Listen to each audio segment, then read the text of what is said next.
Lucas 17:11. Acharam aí? E aconteceu, até o 19 eu vou ler, viu? E aconteceu que indo ele a Jerusalém, passava pela divisa entre Samaria e a Galiléia. Ao entrar em certa aldeia, saíram-lhe ao encontro 10 leprosos, os quais pararam de longe e levantaram a voz dizendo: Jesus, mestre, tem compaixão de nós. Ele logo que os viu, disse-lhes: ide mostrai-vos aos sacerdotes. E aconteceu que enquanto iam, ficaram limpos. Um deles, vendo que fora curado, voltou glorificando a Deus em alta voz. E prostrou-se com o rosto em terra aos pés de Jesus, dando-lhe graças, e este era samaritano. Perguntou, pois, Jesus: não foram limpos os 10? E os 9, onde estão? Não se achou quem voltasse para dar glória a Deus, senão este estrangeiro? E disse-lhe: levanta-te e vai, a tua fé te salvou. Vamos pode dizer amém? Nós recebem essa palavra, pode acender essa aqui, tá? Algumas coisas importantes que Deus quer fazer na nossa vida, que Deus quer tratar na nossa vida, que essa passagem nos ensina, que eu falei esses dias, eu quero repetir com você. Esses homens, eles eram homens excluídos da sociedade. Esses homens estavam de quarentena. Estes homens estavam em isolamento, mais ou menos igual a muitos de nós, né? A maioria de nós está hoje isolado, sem poder às vezes até ver a família, sem poder até abraçar às vezes a família. Tem pessoas que faz muito tempo que não dão um abraço, né? Na família, isolado. E esses homens aqui, eles viviam em isolamento, mas eles viviam em isolamento por causa de uma situação que eles tinham muito cruel na época, que era a lepra. Eles eram leprosos. E os leprosos tinham que ficar isolados da sociedade. E esses homens, com certeza, por viverem em isolamento, eles deviam ter muitos traumas. Deviam se sentir inferiores. Deveriam se sentir abandonados, rejeitados, desprezados pela sociedade, desprezados pela família. Eles não podiam ter contato com a família, não podiam ter contato com as pessoas. Mas esses homens aqui, um dia, eles tiveram um encontro com Jesus. Quantos já tiveram um encontro com Jesus aqui? E quando a gente tem um encontro com Jesus, a nossa vida precisa mudar. Não é possível. Como quem foi que falou? Fernandinho falou? Quando você tem um encontro com Jesus, você tem que tomar uma decisão. E a decisão não tem meio termo. É sim ou não. É tudo ou nada. Quando você tem um encontro com Jesus, ou você vai ou você não vai. Não tem jeito de ficar em cima do muro. Em cima do muro cai. Aquela história, né? O muro já tem dono, não é? O muro já tem dono. Nós precisamos descer, tomar uma decisão, ou para lá ou para cá. E quando a gente tem um encontro com Jesus, não tem jeito. Deus faz algo na nossa vida. E esses homens aqui, eles tiveram uma chance. Eles tiveram um encontro com Jesus. Eles estavam ali naquele lugar isolado, e eles ouviram Jesus, como aquele cego Bartimeu um dia ouviu que Jesus estava passando e começou a gritar: Jesus, filho de Davi, tem compaixão de mim. Esses homens também tiveram a mesma situação. Eles, logo que ouviram Jesus, né, que o versículo 12: ao entrar numa aldeia, saíram-lhe ao encontro 10 leprosos, que ficaram de longe gritando: Jesus, mestre, compadece de nós, tem compaixão de nós.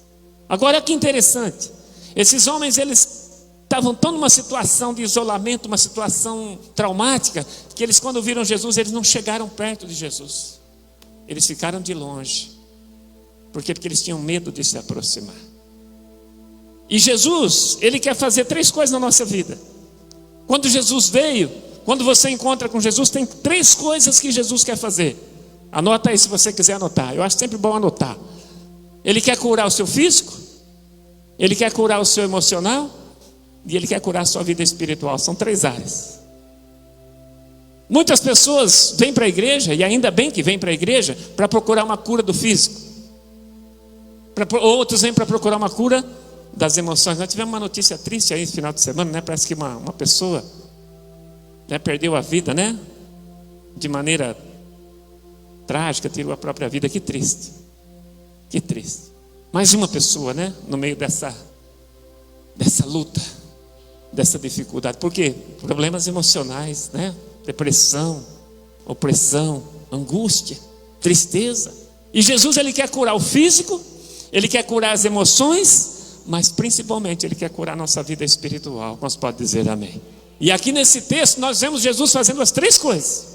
Como que é interessante, como que Jesus trabalha.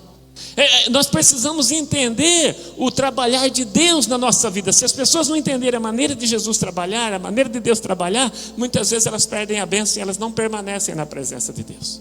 Porque quando esses homens eles encontram com Jesus doentes, leprosos, e eles pedem para Jesus: nós queremos ser curados. Jesus não os cura imediatamente. Quantos creem que Jesus tem poder para curar imediatamente? Para dizer: sai esse mal, fica curado, fica limpo. E eles podiam ficar limpos, mas Jesus não fez isso. Por quê? Porque Jesus conhecia com certeza a história daqueles homens, conhecia a situação daqueles homens, e sabia que a primeira coisa que aqueles homens tinham antes da lepra era uma doença emocional, de rejeição, de abandono, de inferioridade. Quanta gente vive assim? Quanta gente precisa ser curada, precisa ter um encontro com Jesus e falar: Senhor, cura as minhas emoções, cura os meus traumas, cura as minhas dores. E quando esses homens encontram Jesus, ao invés de curá-los imediatamente, Jesus falou: faz assim, levanta e vai se encontrar com o sacerdote. Não é? O versículo 14: ao vê-los, Jesus disse: ide mostrai-vos ao sacerdote. E aconteceu que indo eles foram curados. Sabe o que Jesus falou? Vai desenvolver um relacionamento. Sai desse lugar de complexo, sai desse lugar de dor, sai desse esconderijo em que vocês vivem e vai se apresentar. Mas como, Senhor? Eu imagino a situação desses homens quando Jesus falou para eles: vai se mostrar ao sacerdote. O que eles devem ter pensado? Qual é o primeiro pensamento que veio na cabeça desses homens? Quando Jesus falou para ele: levanta e vai se mostrar ao sacerdote. Qual foi o primeiro pensamento que veio na cabeça deles? Nós não podemos. Nós não podemos. A gente não pode se apresentar. Nós não somos autorizados a isso. Nós não temos essa liberdade. A gente não pode. Nós somos rejeitados, nós somos abandonados. Quanta gente vive assim? Eu não posso fazer, eu não posso ir, eu não posso estar porque eu não sou digno. Quanta gente serve a Deus, tem Deus na vida, tem o Espírito Santo, conhece a Jesus e acha que não é digno, acha que não merece, acha que não pode, acha que não deve, vive.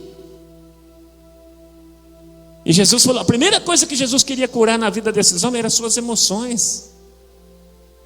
Quantas pessoas vêm para a igreja para buscar uma cura física do físico, que Deus até cura, mas elas não são tratadas. Crentes que não curam as suas emoções nunca vão conseguir servir a Deus de verdade. Pode dar uma salva de palmas ao nosso Deus.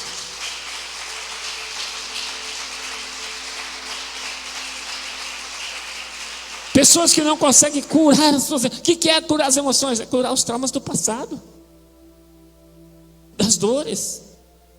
Eu falei de manhã, né?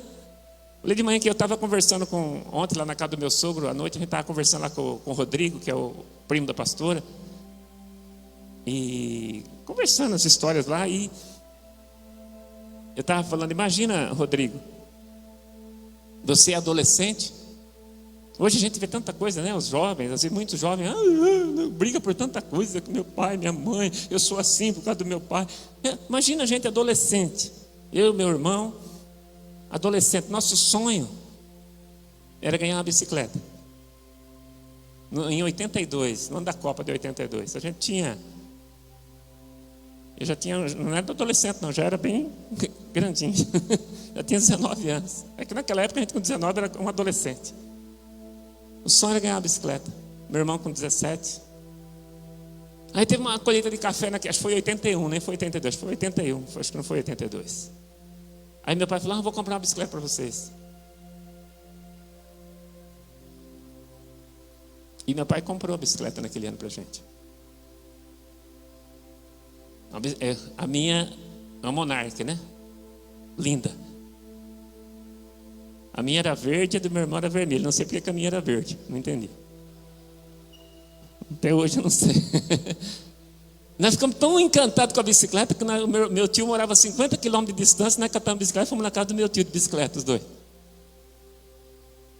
Aqueles pneuzão largo. Nós chegamos lá na casa do meu tio, igual se tivesse numa CB500. Os dois. Nós catávamos essa bicicletinha, ia para a cidade de sábado, domingo eu ia. Mas não durou um mês. Um dia meu pai chegou em casa revoltado. E para ele revoltar não precisava muito. Ele catou essas duas bicicletas, jogou no quintal, no terreiro que tinha assim, catou um machado, ele quebrou as duas bicicletas inteirinhas. Amassou, fez assim, ó. Não teve mais nem como usar as bicicletas, estourou os pneus, entortou os aros. Isso eu estou falando de uma situação, algumas vezes que ele chegou, a gente estava com a comida pronta, minha mãe com a comida pronta na panela, ele catar a panela, jogar tudo no quintal e a gente ficar sem comer. Por que eu estou falando isso aqui? Então eu era para ser uma pessoa revoltada, não é? Você acha? Olha o que meu pai fez. Eu quero dizer para você que quando você tem Jesus na sua vida, quando você encontra Jesus na sua vida, você pode vencer suas emoções, seus traumas. Você não precisa ficar se escondendo atrás de situações, atrás de coisas que você recebeu, que você não recebeu, que fizeram, que não fizeram. Você pode romper, você pode usar essas coisas, sabe para quê? Como degrau, para você crescer e para você chegar no lugar mais alto. Você pode dar uma salva de palmas ao nosso Deus? Pode usar para avançar. Não adianta ficar. É a primeira área que Jesus quer curar esses homens, é nas emoções. Falou, sai do seu lugar e vai. Mas nós não podemos. Eu quero dizer para você que quem falou para esses homens ir não foi qualquer pessoa. Não foi um pastor, não foi um bispo, não foi um padre, não foi o pai, não foi a mãe. Foi Jesus. E se Jesus falou que você pode ir em nome de Jesus. Se Jesus falou que você pode, você pode. Jesus diz que você é capaz, você é capaz. Quantos podem dizer amém? E foi Jesus que falou para esses homens, não foi qualquer pessoa. Pela lógica humana, realmente eles não podiam. Eles tinham uma lepra. Eles não podiam se apresentar diante da sociedade. Mas Jesus falou. E eles disseram, se é Jesus que está falando, nós vamos. E sabe o que aconteceu? Quando eles saíram para ir, Deus os curou. Eu quero dizer para você que muitas doenças físicas, elas são resultado das doenças emocionais. Grande parte das doenças que as pessoas têm no seu físico são resultado das suas emoções. E Deus quer curar o seu físico e Deus quer curar as suas emoções. Quantos podem dizer amém? Quantos querem ser curados, restaurados totalmente? Quantos creem que Deus está aqui? Quantos creem que o Espírito Santo está aqui? Eu creio que Deus está falando com você nessa noite, talvez com pessoas que estão em casa. E Deus quer te curar, Deus quer te restaurar, Deus quer te renovar, Deus quer que você seja forte. Eu falei hoje de manhã que essa semana estava pensando numa frase, né, antiga, que diz assim, que a dor é inevitável, mas o sofrimento é opcional. E eu estava acrescentando, a amargura ou a alegria é uma opção, é uma decisão. Você pode decidir ser amargurado, infeliz, ou pode decidir ser feliz e alegre. Quantos podem dizer amém? A dor é inevitável. Todos nós na vida vamos sofrer dores. Vou perder pessoas queridas. Às vezes perder na questão financeira, perder num relacionamento. Isso que eu falei, né? Na minha vida, quanta coisa já aconteceu. Todos nós temos perdas na vida. Quem já perdeu alguma coisa aqui? Quem já sofreu alguma dor aqui na vida? Todos nós sofremos. A dor é inevitável. Todos nós. Jesus falou, no mundo tereis aflição. Mas diz, mas tenha bom ânimo, porque eu venci. E se eu venci, você pode vencer também. Quantos pode dizer amém? Então uma coisa é passar pela dor, outra coisa é ficar sofrendo a vida toda por causa daquela dor. Tem pessoas que acontece uma situação na vida dela, perde alguém, um ente querido, alguma coisa, e dói muito, mas ela vence, ela continua fazendo, ela perde um relacionamento, ela continua avançando, ela sofre, mas ela não para. E tem pessoas que param, passam o resto da vida sofrendo por causa daquela situação. E eu quero dizer para você que Deus não criou você para sofrer o resto da vida por causa de uma situação. Deus quer que você cresça. Eu preguei domingo passado, Paulo dizendo, quando eu era menino, pensava como menino, agia como menino, mas depois que eu cresci, eu desisti das coisas de menino. Deus quer que nós cresçamos, que a gente avance, que a gente vença. E a primeira coisa que essa passagem nos ensina, eu preguei esses dias, foi numa live que eu falei isso. E hoje de manhã, Deus me trouxe essa palavra de novo. Deus quer curar as nossas emoções. E aí, Ele quer curar o nosso físico. Tirar as dores, as enfermidades. Quantos creem que Deus pode curar as nossas enfermidades? Meu sogro, eu falei, ele está já 1 ano, vai fazer agora também que ele teve o AVC.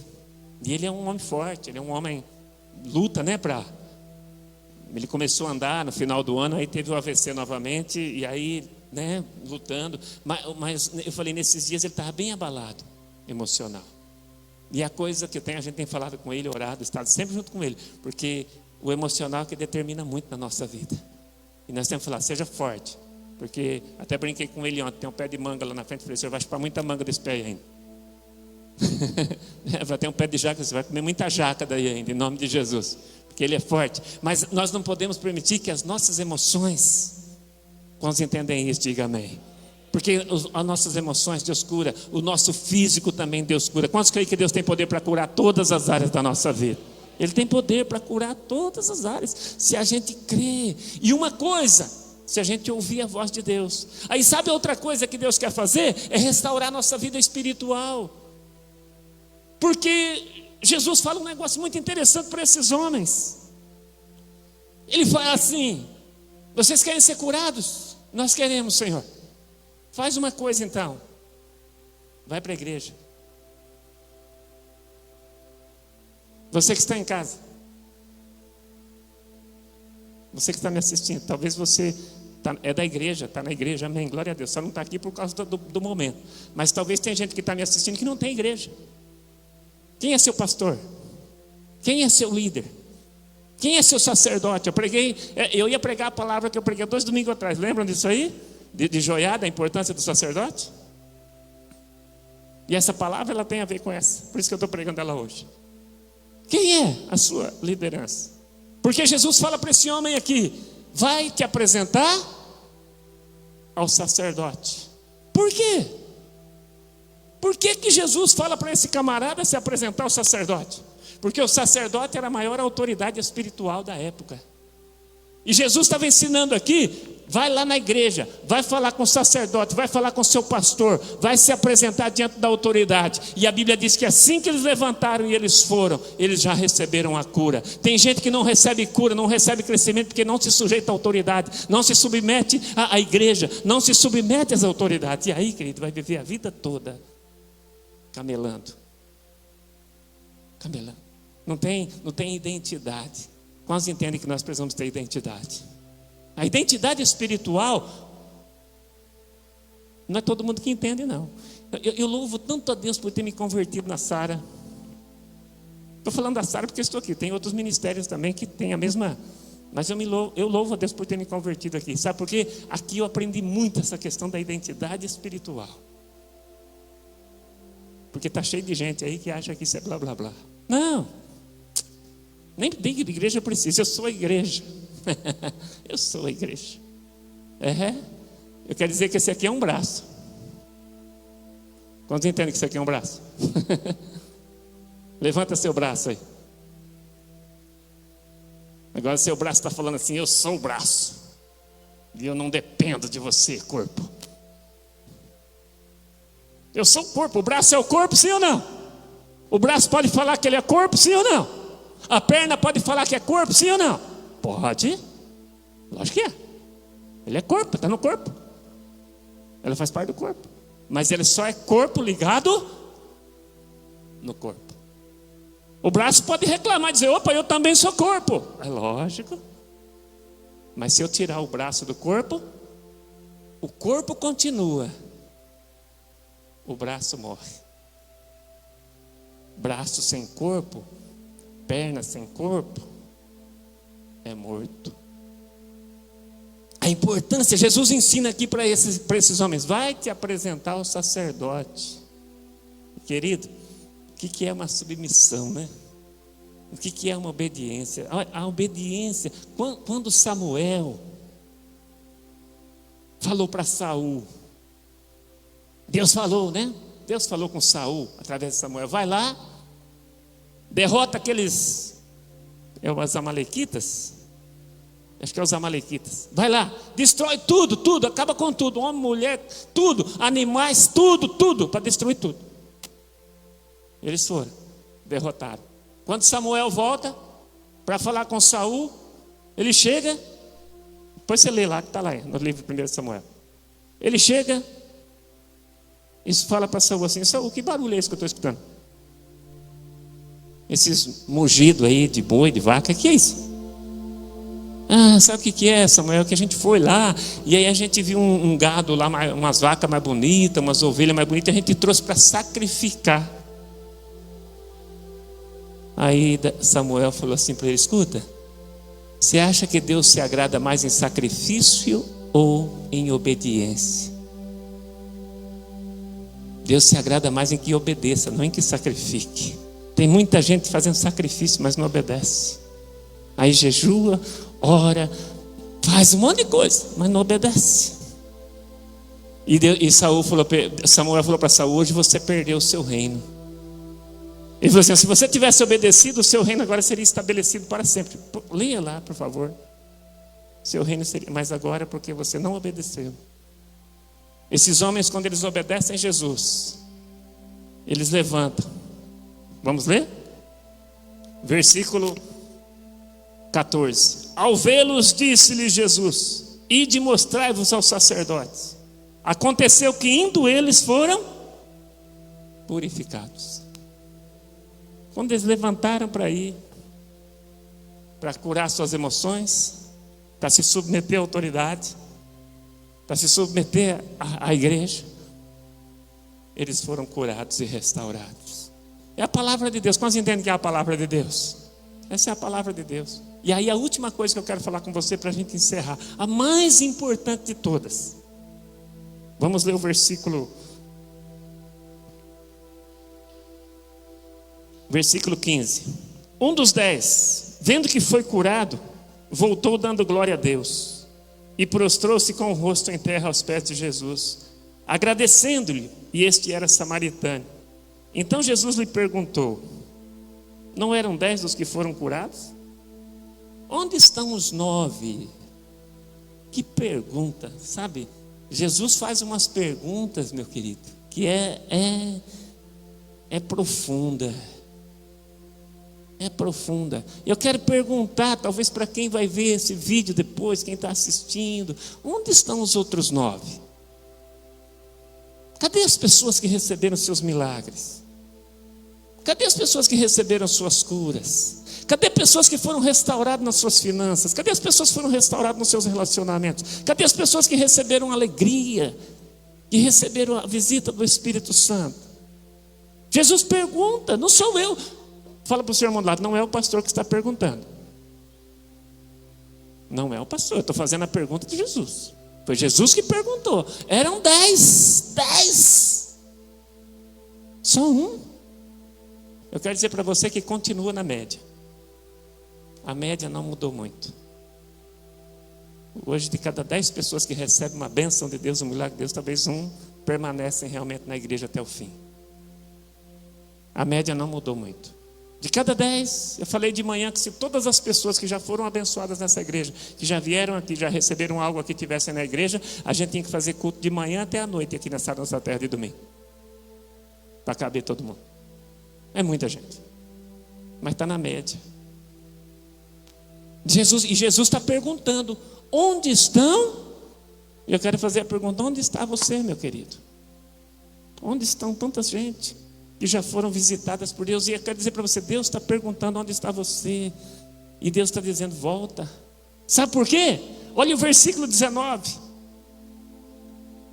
Não, o 18. Não houve, olha o que Jesus fala: não houve porventura quem voltasse para dar glória a Deus, senão este estrangeiro. É interessante que o cara que voltou não era judeu, era estrangeiro. Era aquele que todo mundo falava: esse aí não tem jeito, esse não presta, esse é malandro, foi o que voltou.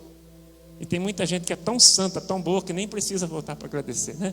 Bom demais. Tem gente que é bom demais. Tem gente que é santa demais. É tão santa que é melhor que a igreja. É melhor que o pastor, é melhor que todo mundo. Eu nem posso ficar aqui porque eu sou muito santo. Que Deus tenha misericórdia. Jesus falou: cadê? Não teve quem voltou para dar glória a Deus, senão esse estrangeiro? Agora olha o que acontece com esse homem aqui. Disse-lhe Jesus: levanta-te e vai, a tua fé te salvou. Jesus falou: sabe o que aconteceu? Os outros receberam cura emocional, receberam cura espiritual, receberam cura física, mas você recebeu a salvação. E a salvação é a coisa mais importante que o ser humano pode receber. Quem pode dar uma salva de palmas bem forte ao nosso Deus? Coisa mais importante.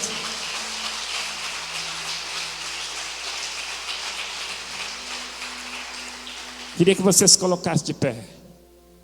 Querido, a salvação é algo que o ser humano deve buscar todos os dias.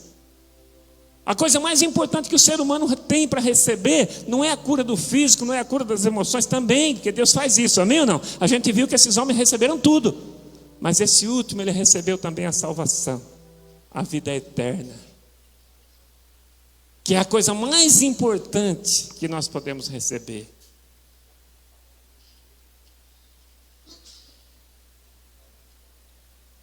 A coisa mais importante que a gente pode receber. Eu já recebi a minha salvação. Quantos já receberam aí? Deixa eu ver.